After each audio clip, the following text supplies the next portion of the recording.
Hello, ladies and gentlemen. Welcome to another Ultra Confusion interview. This time we have Ben from SFS Studios.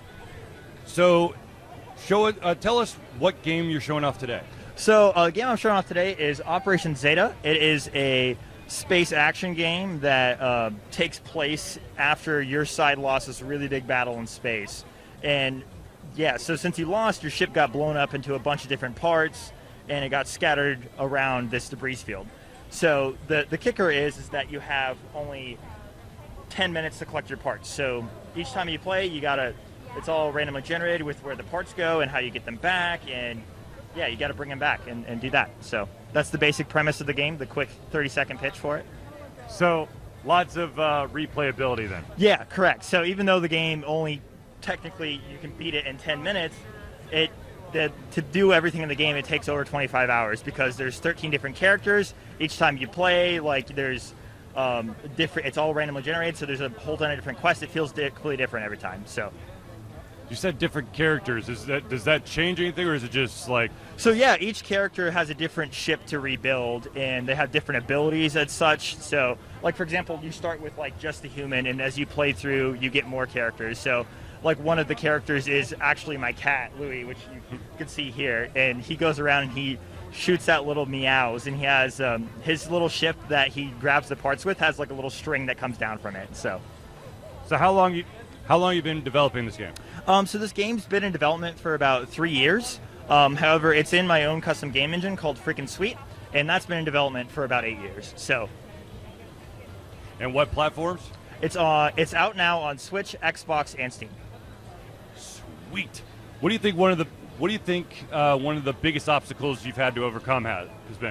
The biggest obstacle has been, I would say, as an indie dev, there's so many cool indie games out now that marketing is the hardest thing to overcome. It's not even making the game, it's telling people about the game is the hardest thing, for sure.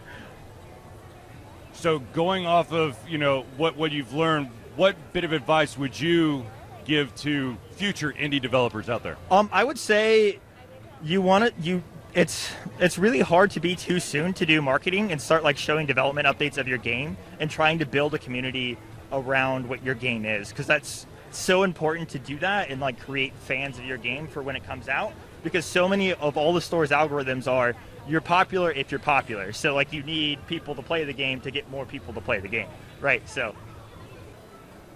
you said this was built off your own engine? Yes, it is. So tell me a little bit about that. So my game studio is SFS Studios. I don't think I have it on this banner, but it's SFS Studios, and that stands for So Freaking Sweet Studios. So my game engine is called Freaking Sweet, and I call it an engine because it's basically what it is, and what it uses a graphics library called MomoCon with that. For anyone who's ever heard of that, it's pretty good, and it's open source. But basically all it is graphics and sound. So all of the physics and everything, I have to do myself, all the handling and that kind of stuff. So, how does your cat feel about being put into this game? He loves it. He really loves the limelight. So I actually stream a lot of development process on Twitch, and there's a dedicated cat cam that he's always on. He knows whenever I'm going into my computer to work, and he lays there and looks up at the camera. He loves being in the limelight.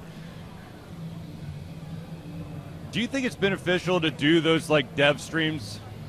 As I was saying earlier, it's so important to build up a community overall, and with that, the dev streams are a really good way to do that.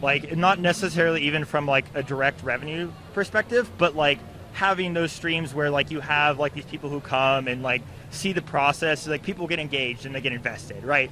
And people who are like that, they like the game, so it works out. So I know there's always a couple indie devs out there who are curious. Is your engine just for you, or is there maybe a future where you may allow for outsourcing? I've thought about doing that before because I like it. I think it's pretty helpful of just opening up to people. There are people who use MomoCon and have that be a super easy thing to use. But there's no plans right now to do that. So.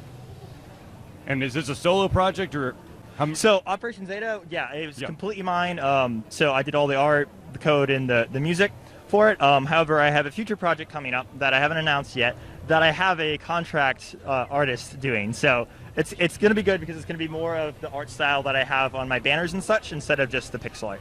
So where can people get more information?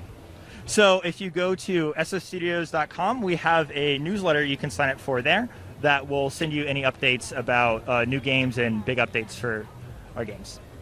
Awesome. Well, thank you for taking time for this interview, Of course, and best of luck to you in your future. Thank you.